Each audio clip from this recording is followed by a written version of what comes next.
Hello and welcome to today's lecture on audio and video compression.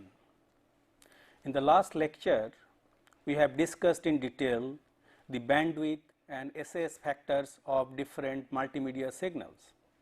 We have also discussed the network performance parameters of different networks. It is quite evident from our discussion of the last lecture that sending multimedia signal through internet is not possible without compression. So, in today's lecture I shall try to give an overview of the compression techniques. Fortunately, in the last couple of decades, vigorous research in the area of compression technology has led to the emergence of sophisticated compression techniques leading to massive compression. This has made possible transmission of multimedia signal through internet. So, discussion of the compression technique is very much essential, but the subject is very vast. It is not really possible to cover everything in one lecture.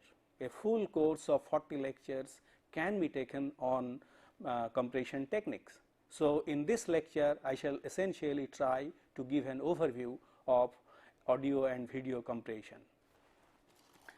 Here is the outline of the lecture. I shall give a brief introduction and then discuss the audio compression technique, particularly what is being used in MP3, that is MPEG version 3,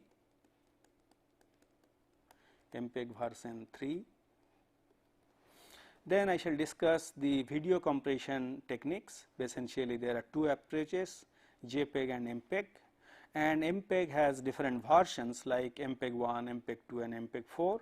I shall give an overview of these three versions, and also the H.261, which is essentially used for low bit rate compression, and I shall give an overview of that also.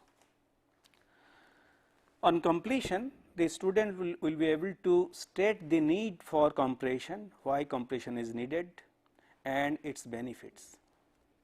They will be able to explain how audio compression in MPEG is performed. They will be able to explain the basic principles of video compression, and they will be able to explain the popular video compression standards as I have mentioned just now. Now, first let us consider the definition of compression. What do you really mean by compression? By compression, it essentially means that the compression converts an input data stream to another data stream of smaller size. So, essentially it reduces the size of the data.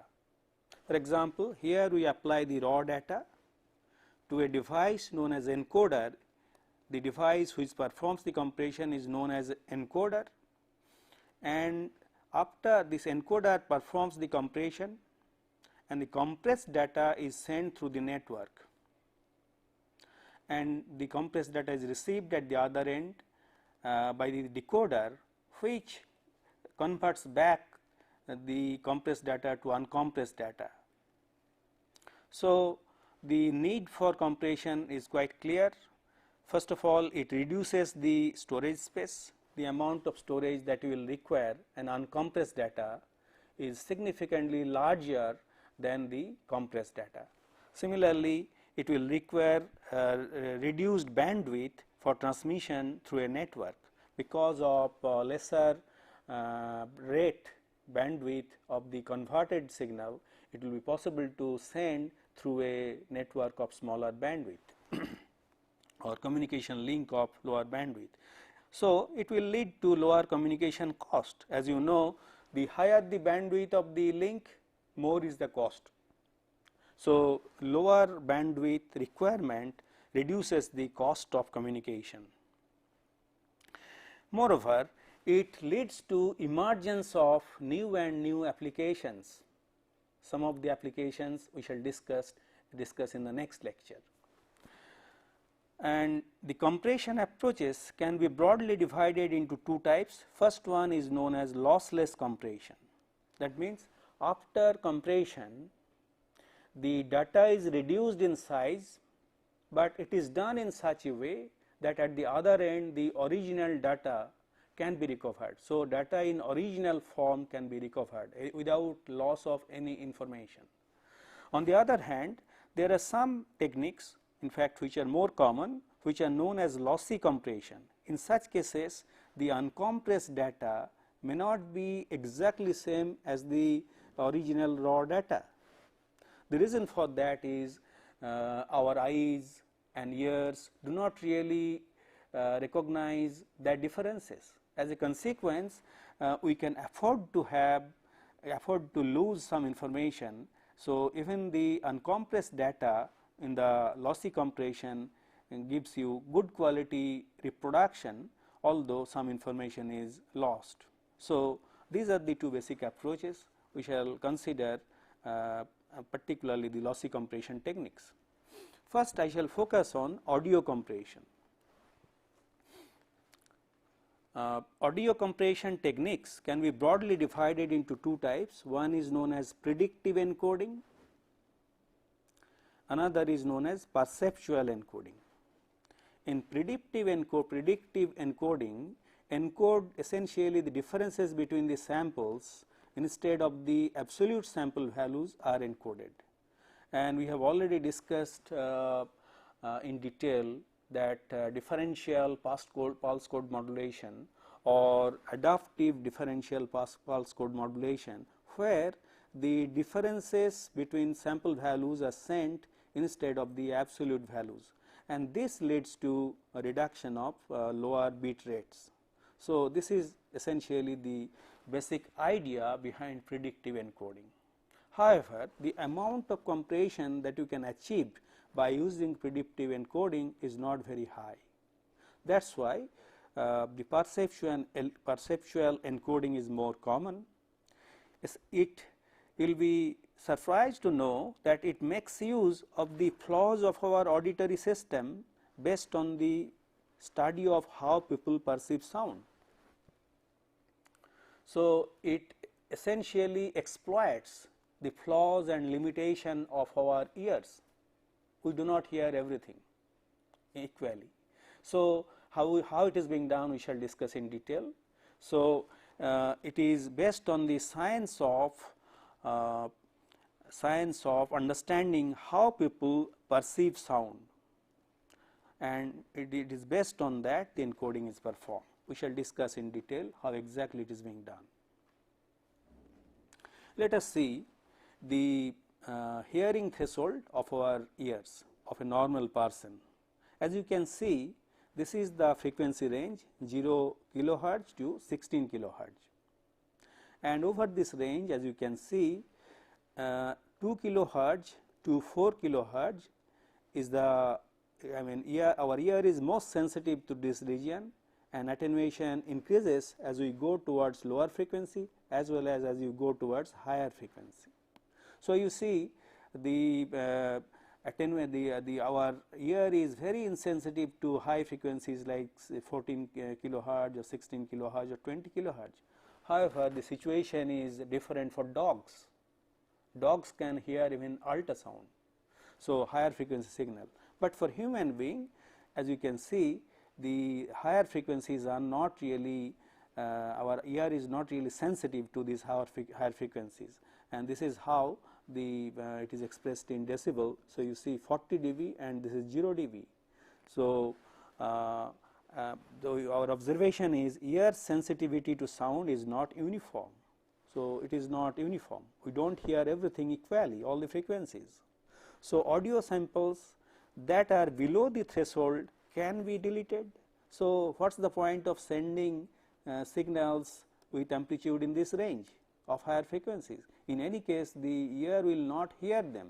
So, it is better to discard and save bandwidth of the medium of the link. That is the basic idea. This is one approach. Another is some sound can mask other sound. It has been observed that some sound can mask other sounds, and there are two types of masking. One is known as frequency masking.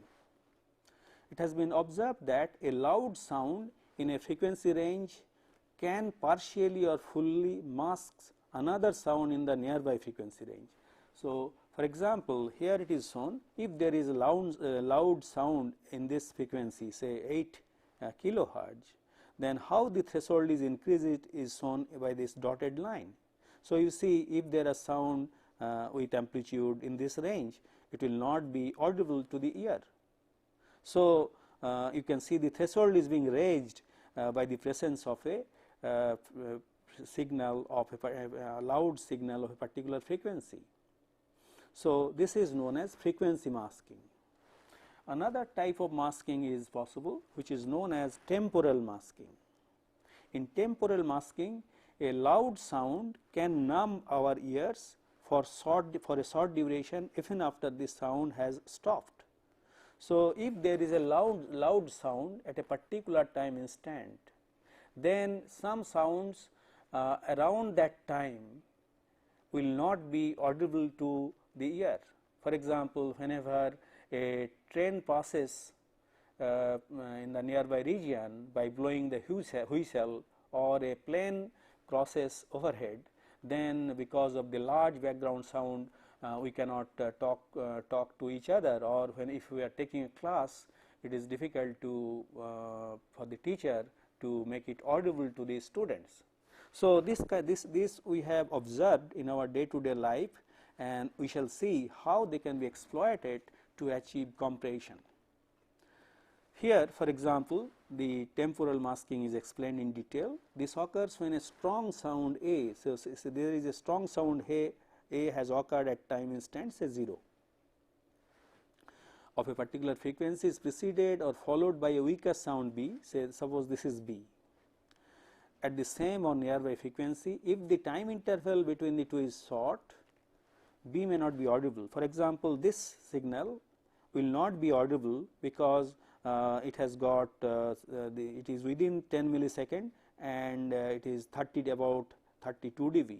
On the other hand, the threshold has been raised to 60 dB. You can see threshold is sharply raised, then it falls gradually. However, after 20 millisecond, it can be heard, because you can see it comes above the threshold range. So, depending on where the sound is taking place with respect to the loud sound, it may be audible or it may not be audible. So, it may a particular person may not hear, may hear, depending on when it is occurring. So, some of the signals in this range which are present can be removed from the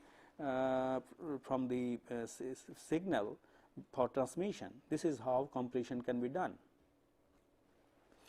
And what is being done? The critical bands are determined according to the sound perception of the ear. So, the entire range is divided, as you can see, in 27 bands here. Of course, the range is expressed in by using a unit known as Bach by the name of A.G. Barkhausen,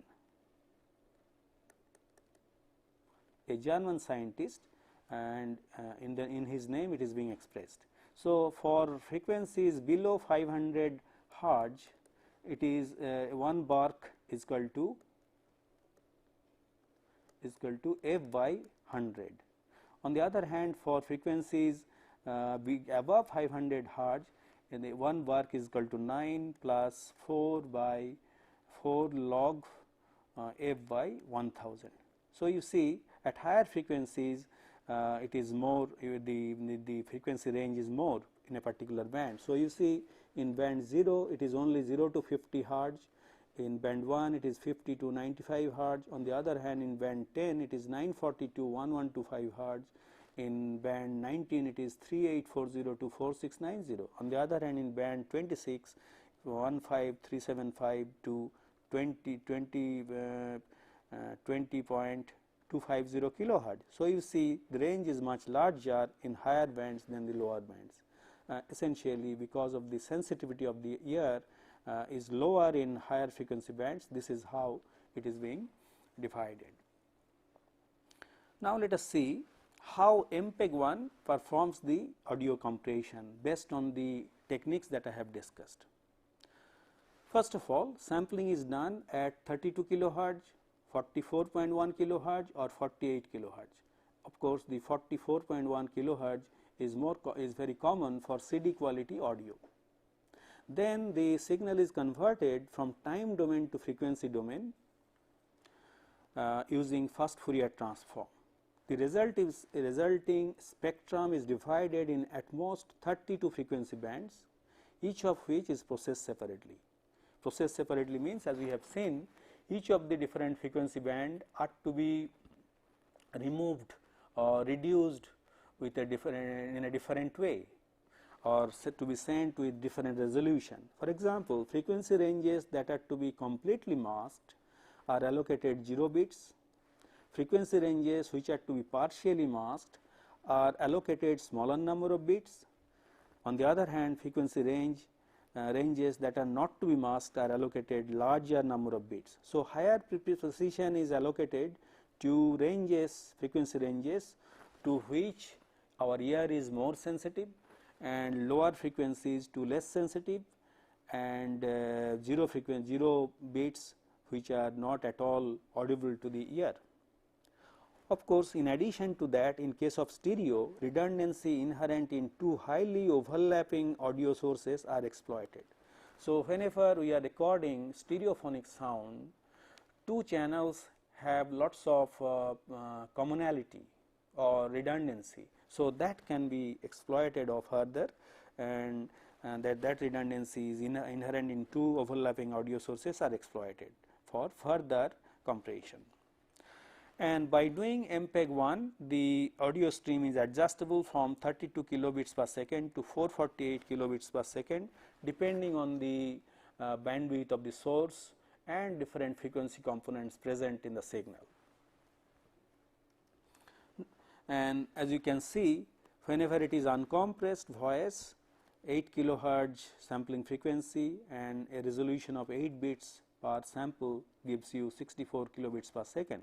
On the other hand, whenever voice is compressed with the same sampling frequency and resolution, can lead to 4 to 32 kilobits per second. So, 8 is to 1 or 2 is to 1 compression is possible.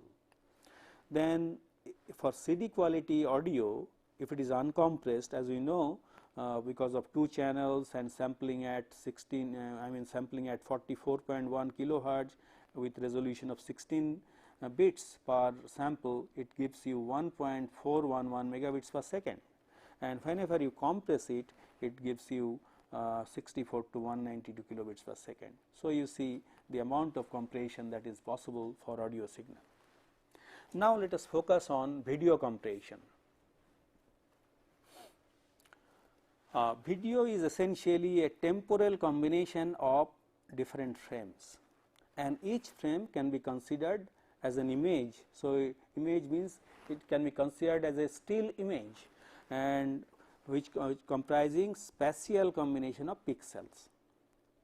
Now, two basic principles are used. One is known as Joint Photographic Experts Group standard, that is JPEG standard, that is primarily used to compress images by removing spatial redundancy.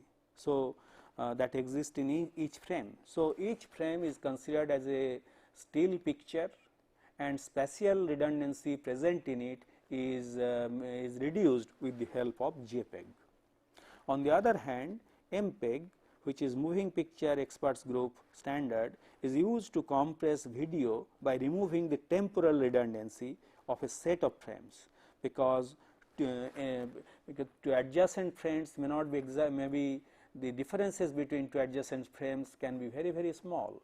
So, that is being exploited in temporal redundancy. So, these are the two techniques used. First, let us focus on JPEG. JPEG involves the following 4 distinct steps. First one is block preparation, second one is discrete cosine transform, third is quantization, fourth is compression. So, these are performed one after the other to generate the compressed output, and so raw data is received here, then block preparation, discrete cosine transform, quantization and data compression is performed to generate the output. First let us consider the block preparation. As you know, after the video signal is digitized, it is converted into an array of pixels. For example, for CD quality or VCR quality video, this is the typical number of pixels, in horizontal direction 640, in the vertical direction 480. So, you have got 640 by 480 pixels, and each of the pixel is has got RGB components, red, green and blue components. Each is represented with 8 bits. So, this leads to 24 bits per pixel. So, 24 bits per pixel. This is how the video frame is digitized, that means still image is digitized. However, before performing any compression approach, I mean before performing any operation, it is converted into luminance and chrominance component. The reason for translating RGB to luminance and chrominance is our eyes are more sensitive to luminance than chrominance.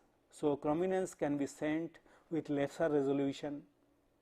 Secondly, this by converting to luminance and chrominance components allows more compression than if it is present in RGB. That is why the video digital signal is converted into YUV components. Of course, in each pixel has got, again in place of RGB, it has got Y, U and V components. Then and the formula that is being used for conversion is shown here. Of course, as whenever you will be playing at the other end, receiving end, the inverse compression, inverse conversion has to be done to get back the RGB. This conversion to luminance and chrominance has got another benefit.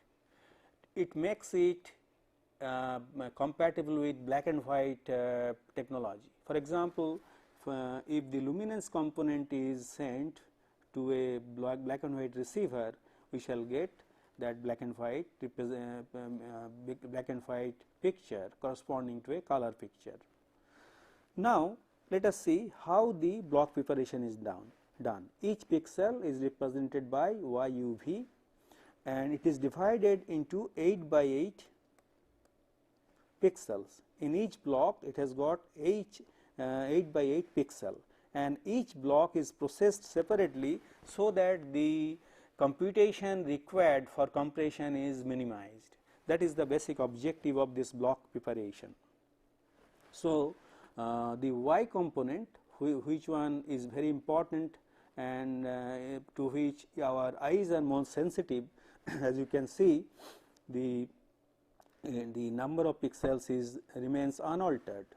So, it has got 4800 blocks. So, after after block preparation, the Y component has got 4800 blocks and each block can be processed separately. On the other hand, the U and V blocks, they are averaged, I mean 4 pixels are averaged to generate 1 pixel and giving you that U and V both are represented by 320 by 240 after averaging out. So, after averaging out we get to 320 by 240. So, this significantly reduces the size and in turn the number of blocks to be processed is reduced to 1200 for each. So, 1200 for U and 1200 for V and 4800 for Y. So, altogether 7200 blocks are to be processed.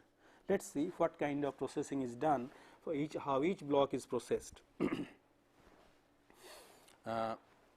Each block of 64 pixels, that is 8 by 8, goes through a transformation called discrete cosine transform. This discrete cosine transform is highly mathematical. We shall not discuss any mathematical equations. Rather, I shall give 3 examples to show how it helps to minimize the information, or how the numbers reduced. We have seen ultimately we have got a block where there are 8 into 8 64 numbers. Now, if as it is necessary to send 64 numbers, each of 8 bit. However, suppose there is a block where there is uniform intensity, there is no change. By using discrete Fourier transform, it is converted into a frame. As you can see here, we have got only one DC component, and all the AC component, which essentially represent changes with respect to this 0 point, and AC components are 0, because with respect to that there is no difference in any other pixel. So, essentially it has got one DC component and all DC components are 0. So, you can see these zeros can ultimately send in a very compact form, as we shall see later. Then let us consider the second case where you have got 2 different tones, that means 2 different intensities, 1 and 2, and as you can see intensity level is represented by 20 20 20 20 and the other half is 50 50 50. So, after discrete cosine transform, as you can see, it has got one DC component and few AC components and a large number of 0 values. So, the number of zeros is significantly increased, and you have got very few AC components and a DC components. Now, if the intensity changes uniformly, as you can see here, say 20, 30, 40, 50, 60, 70, 80, 90, then also after discrete cosine transform, it generates numbers like 400, which is essentially average value with a multiplication factor, and other AC values like 46, 0 and so on. So, these are the AC components, and here also you see you have got large number of zeros.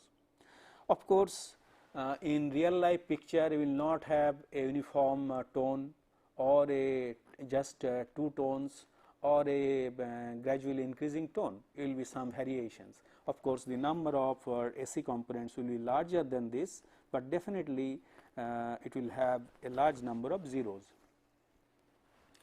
So, this is how discrete cosine transform is performed, and it produces essentially it helps to get a large number of zeros in different pixel points.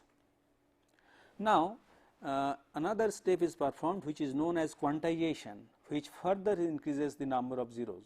As we have seen that this DC component is the most important component, and around that other components are important. However, the pixel components on this side are, that means this corner, are not really that much important. So, they are divided by different numbers, and then the fraction part is removed.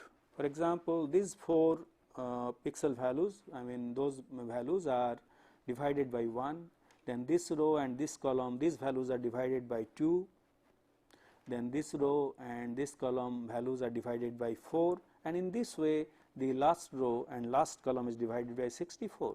And as a consequence, for example, if this is the original discrete cosine transform coefficients, after performing quantization, we can see the number of zeros has increased. For example, in this range we have more number of zeros compared to this one. So, this helps you to increase the number of zeros after quantization. And in fact, this the MPEG is lossy because of this quantization steps. The prior steps, that DCT and block preparation, they are not essentially lossy, but this is where some information loss takes place because of quantization. However, our eyes will not be able to detect the differences.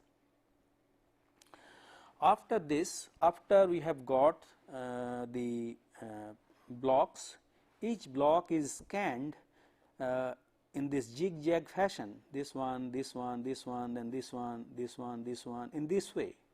You may be asking, what is the purpose of this?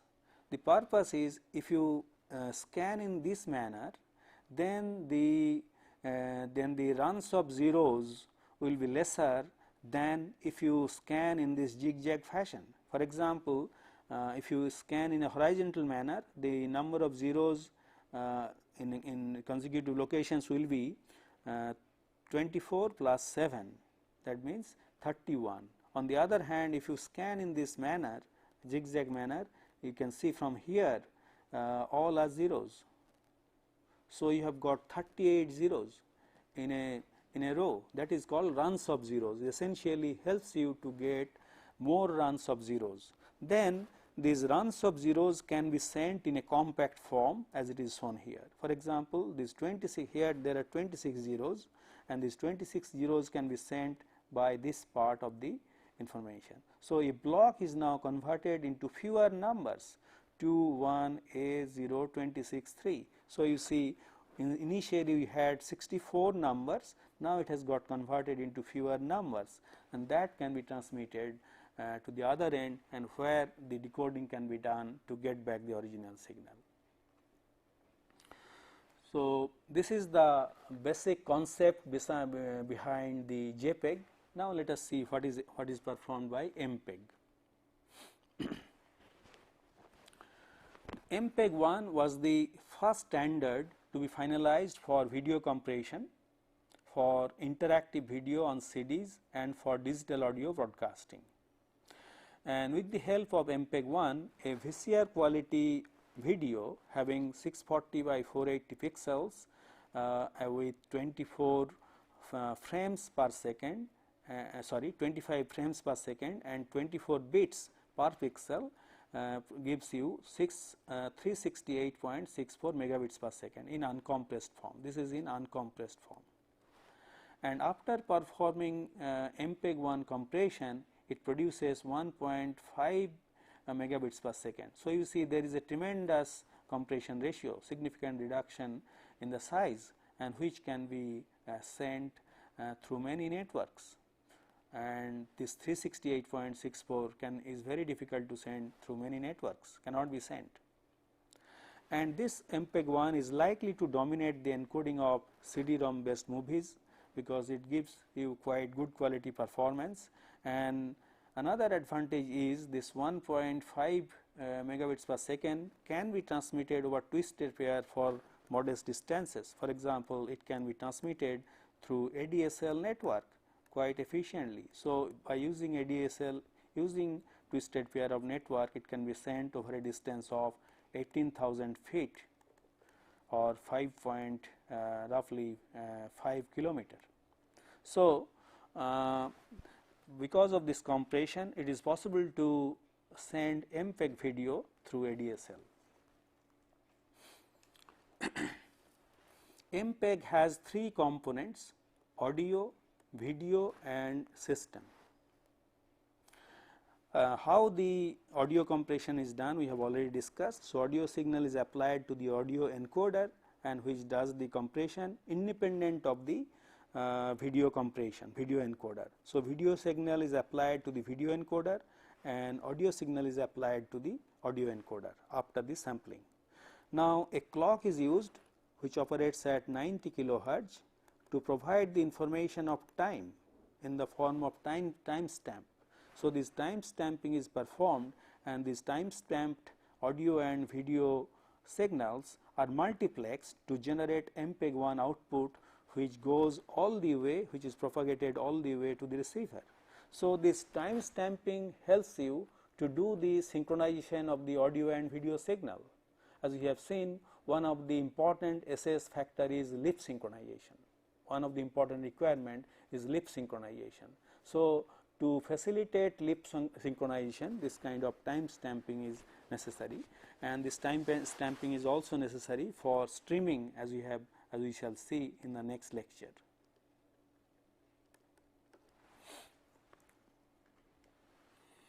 Let us see how MPEG video compression is performed.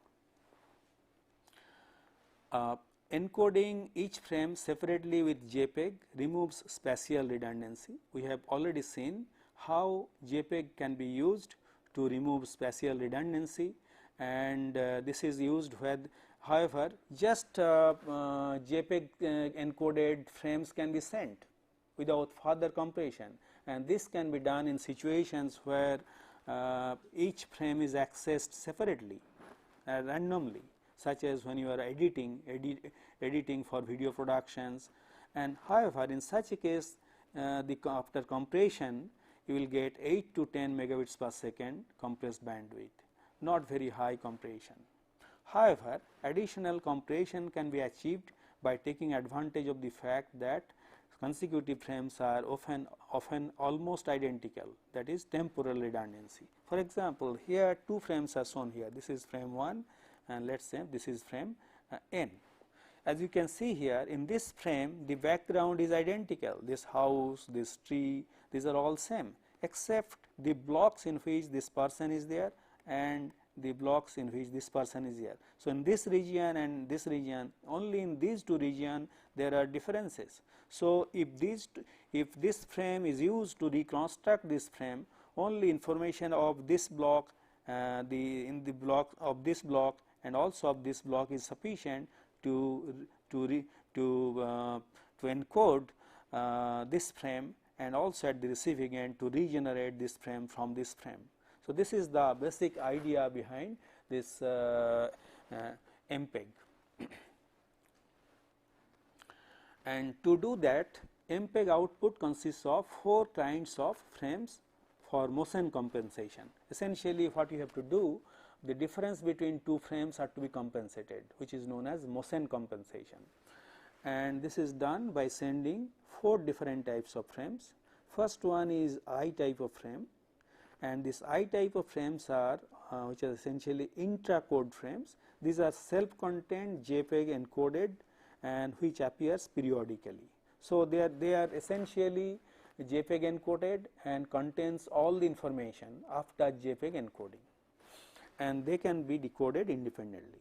On the other hand, the P type, the predictive frames, which are block by block, which uses the block by block difference with the preceding I or P frame. So, a P type of frame which is predictive frames cannot be decoded independently, which are not self contained. So, preceding I and P frames will be required to encode P frames and also regenerate or decode the P frames. Another type of frames are there sent which are known as bidirectional frames. In bidirectional frames, differences with the preceding and also the following I and P frames are used as references. So, these are the 3 basic frames are used. However, this D type of frames, which are essentially block averages, which are essentially used for fast forward. So, not really used for compression. Now, let us see how I, P and B frames are used. Here, for example, this is the order in which different frames are to be displayed. This is a I frame, this 2, 3 and 4 are B frames. That means 2 depends on 1 as well as on 5, 3 depends on 1 as well as on 5, 4 also depends on 1 as well as on 5. On the other hand, 5 depends only on 1, predictive, the previous one, not the succeeding following one. 6 depends on 1 as well as 9, 7 depends on 1 as well as 9, 8 depends on 1 as well as 9. On the other hand, 9 depends on only on 1 and maybe on 5. Now, since because of this dependency, what is being done, the encoder does not send the frames in this order, the way they are to be displayed. What is being done? First 1 is sent, then 5 is sent, because as you can see 2, 3 and 4 will require the information of 1 as well as 5. So, it is necessary to receive the frame 5 before 2, 3 and 4 can be reconstructed at the receiving end. So that is why 1 is sent, then the 5 is sent, then 2, 3, 4. Similarly, 9 is sent before 6, 7 and 8. So you can see the display order and the coding order is different. So the encoder generates the frame in this form, which is being received by the decoder, and the decoder, after doing the necessary processing, will again display in this order 1, 2, 3, 4 in a natural sequence. So one observation is coding and display order can be different. Second is encoder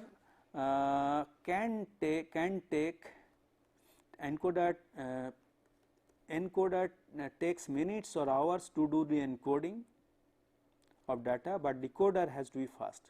So it has been observed that encoder algorithm is quite complex. So it may take minutes or hours for encoding purpose. However, at the receiving end, the decoder has to do on the fly processing and display the images. That is why the decoder has to be pretty fast. So there is a difference in the complexity of encoding encoder and decoder. Now let us consider the MPEG-2. Although MPEG-2 is similar to MPEG-1, it was developed for digital television, and of course in this case D frames are not supported, because usually in television you do not really do fast forward or anything of that kind. So D types of frames are not really required, and to have better quality, DCT is 10 by 8, 10 bit by 10 bit instead of 8 by 8 bit that is used in MPEG-1 to provide better quality. And it supports 4 different resolutions, two of them are shown here, HDTV and TV, another 2 are there, and it supports 5 different profiles for different applications. So you can see this MPEG-2 provides a different options. It is somewhat like shopping list. You choose this resolution or for a particular profile. So you have got choices you can make, and accordingly depending on your application. And MPEG-2 has a more general way of multiplexing. Here each streams are packetized with timestamps, as is done in case of MPEG-1, and the output of each packetizer is a packetized elementary system having 32 header fields. So each packetizer produces a packetized elementary system which has got 30 header fields. That 30 header fields are essentially gives it time stamping, error detection, and various other fields are there which are used. Then these are multiplexed. One is PS multiplexer, which is essentially program multiplexer, another is transport multiplexer. This program multiplexer is essentially variable length packets and common time base. Because of that, as we have seen, after compression it can generate variable rate data, and that is why this PS is variable length packets. However, a common time base is used. On the other hand, this transport sequence, which is a fixed length packets with no common time base. So these two are sent after the compression. Coming to the MPEG-4, MPEG-4 video compression project started as a standard for very low bit rates.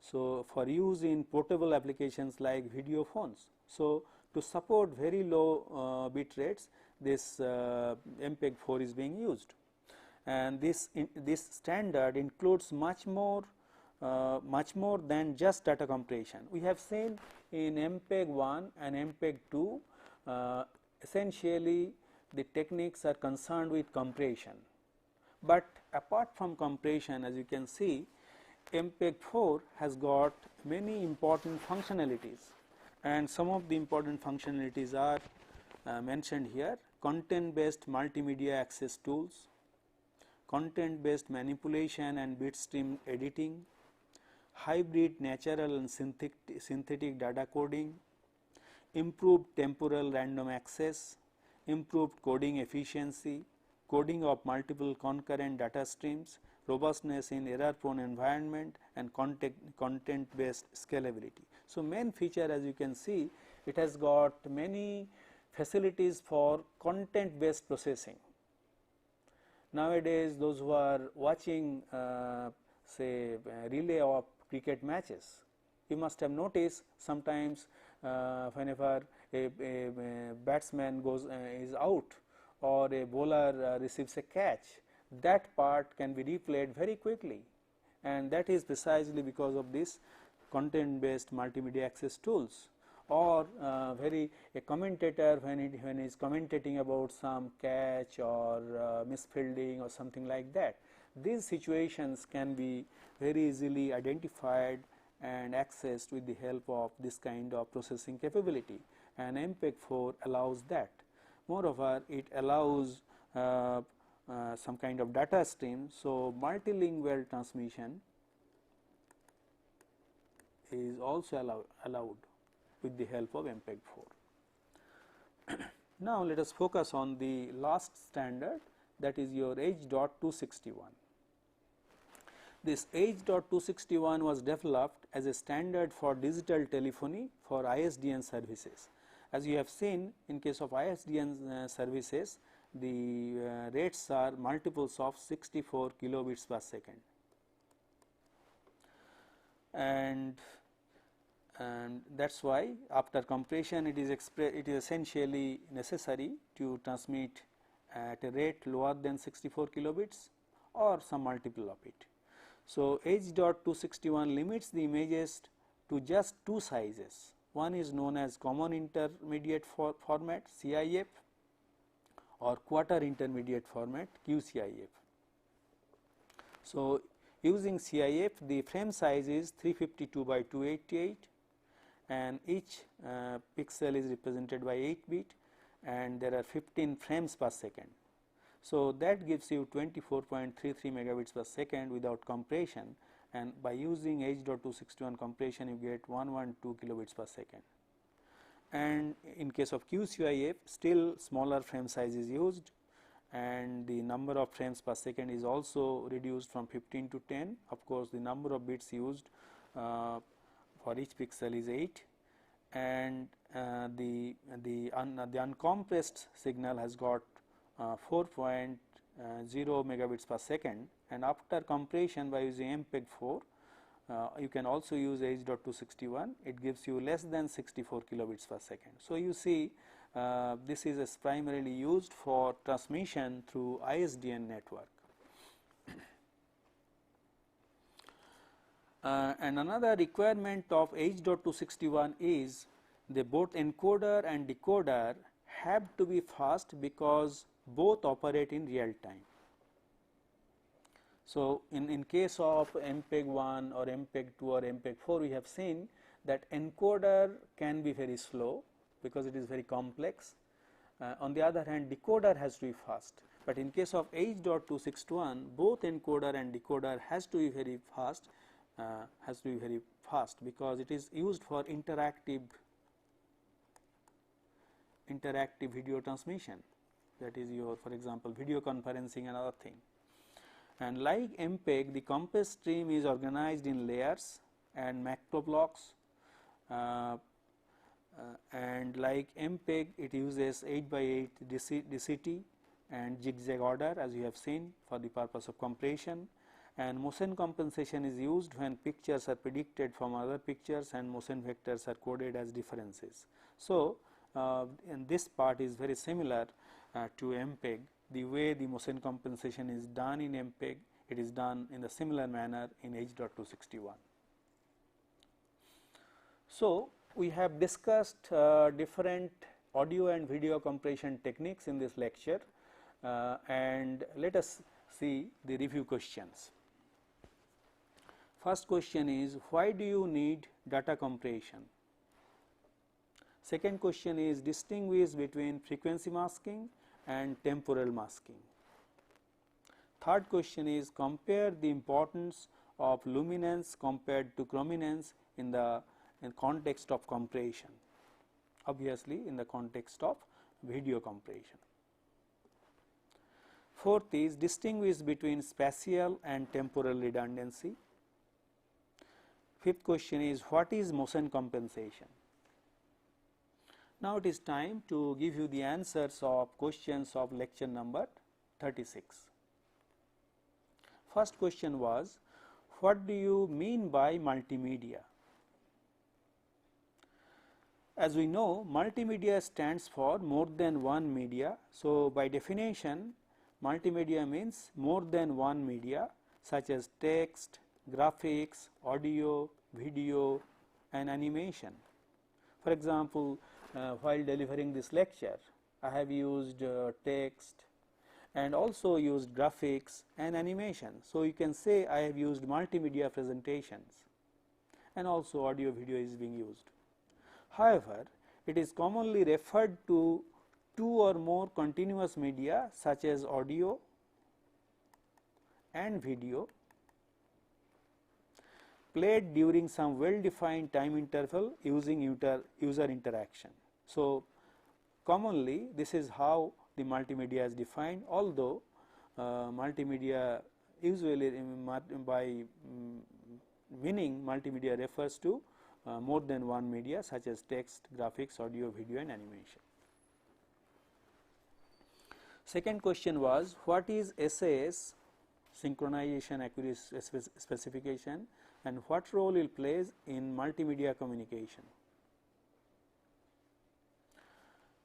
As we have seen, for the multimedia signals require bandwidth as well as SAS factors to specify the goodness of for transmission, and particularly the SAS factors comprises 4 parameters like delay, delay jitter, delay skew and error rate, as we have already discussed in detail, and they specify the goodness of synchronization of multimedia stream in addition to the bandwidth which is required.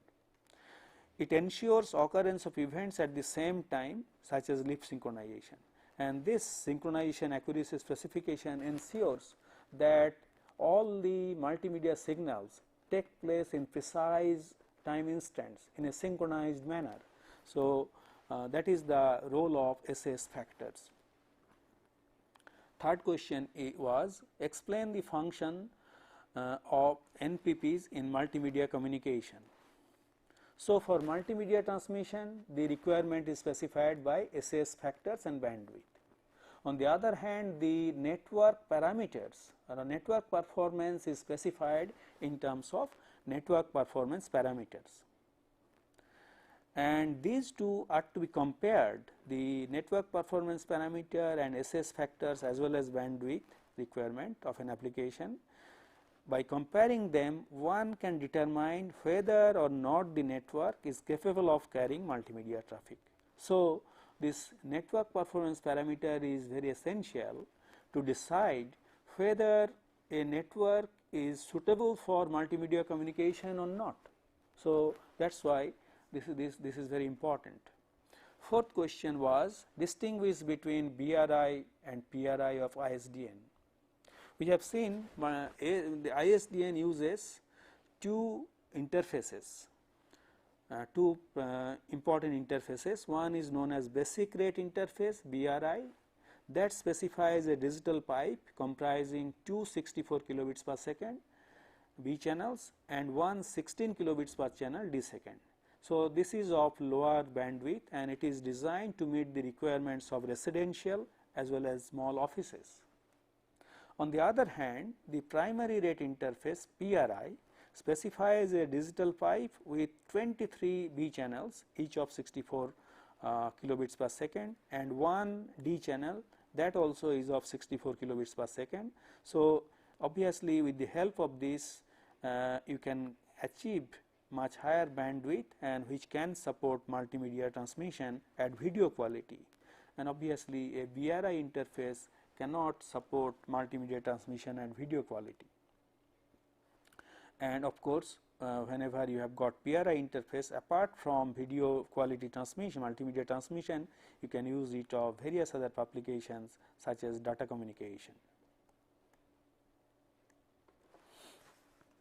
Last question was, explain the role of RTP and RCTP. RTP is a transport layer protocol on top of UDP to support real-time traffic. As we have seen, UDP is a connectionless, unreliable protocol. So, it cannot really support multimedia communication. So, to facilitate that, UDP should use RTP, that means UDP should be used in conjunction with RTP to support real-time traffic. So, RTP provides end-to-end transport services to real-time audio, video and simulation data. Of course, for control information you require another protocol, that is your RCTP, that allows communication of control information. So, with this we come to the end of today's lecture, and we have discussed how audio and video compression can be performed. In the next lecture we shall discuss the different applications possible because of this compression. Thank you.